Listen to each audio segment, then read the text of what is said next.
Sinisigurado ni Philippine Canoe, Kayak, Dragon Boat Federation President Leonora Escoliante na magiging maayos ang hosting ng Pilipinas sa nalalapit na pagsisimula ng 2024 ICF Dragon Boat World Championships sa Puerto Princesa, Palawan. Yan ang ulat ni Daryl Oclares.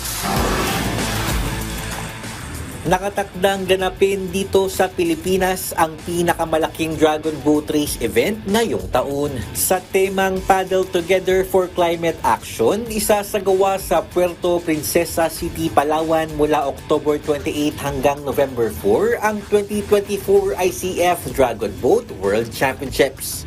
Inaasahang sasagwan ang mga pinakamahusay na paddlers mula sa higit 20 bansa at magtatagisan sa 54 na kompetisyon.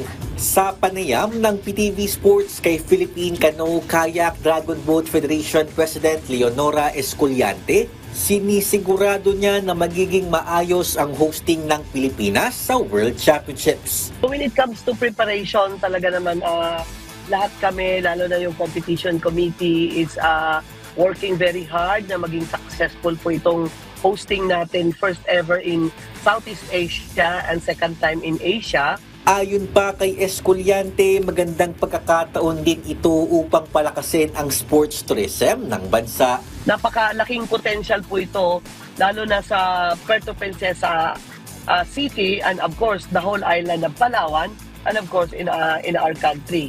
Kasi we are not only showcasing playing for Dragon Boat, and of course yung mga magagandang tanawin at mga magagandang tourist spot natin dyan sa Puerto Princesa at saka sa buong Palawan ay matutunghayan po nila. Nanawagan din si Escoliante ng dasal at suporta para sa ating Philippine National Dragon Boat Team na sasabak sa kompetisyon. Inaanyayahan ko po lahat yung mga kababayan natin na ipagdasal at siyempre suportahan po natin ang sarili nating team na lalahok po dito sa ICF World Dragon Boat Championship. This is your chance to see them in action. Daryl Oclares para sa Pambansang TV sa Bagong Pilipinas.